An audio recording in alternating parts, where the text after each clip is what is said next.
एक तो मंदा महाराज, ऊपर से टोटा, मेरी तो दुनिया फिर भी 50 साल होंगे तुम्हारे पास। यहाँ तो यार कहाँ का दीवाला निकल गया।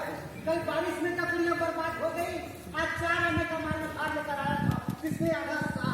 अबे काले तूने ही झगड़ा शुरू किया, तो चुपा बैठा रहना। अब बस, अब फिर से चिल्लाने मत निकाल, नहीं तो तुम्हारे पास एक लड्डू बचेगा ना मेरे पास एक तरबूज। मियाँ, क्या हो गया? आप बुरा न माने तो आपसे एक बात पूछना चाहता हूँ। क्या आप शायरी करते हैं? अभी तक तो तौफीक हुई नहीं, अगर आपको मतलब यूं ही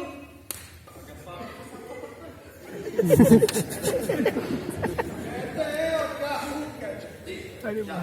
हमें मीर अपने अमीरों से तू, वो है फकीर उनकी दौलत से। सुभान अल्लाह, सुभान अल्लाह, वाह मियाँ वाह, क्या कहते हैं?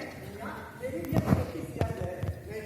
नहीं मियाँ, मैं बात नहीं, आपसे कुछ और बात कर रहे हैं। अगर आप मेरे साथ एक तरफ आ जाते, सवाल मेरे पेट का है हुजूर, ककड़ी बेचूंगा और सारी उम्र आपको दुआएं दूंगा।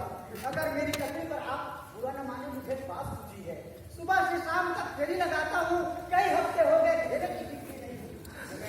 मुझे नहीं चाहिए आपकी ककड़ी। मैं कब कह रहा हूँ मियाँ, बल्कि आपकी सारी तकलीफ फोकट में ही ले लीजिए। तो देख कर रखा है। अब आपको कहना क्या चाहते हैं? कहते करो। मैंने सोचा है, यहाँ कर ककड़ी बेचूंगा तो खूब बिकेगी। बहुत खूब, बहुत खूब। अगर आपको जान से मेरी ककड़ी पर बिक रहे थे, तो मैं आपको कराया। हमारी क्या हकीकत? कहो तो किसी उस्ताद से कहकर लिखवा दे मेरा कसीदा। कसीदा के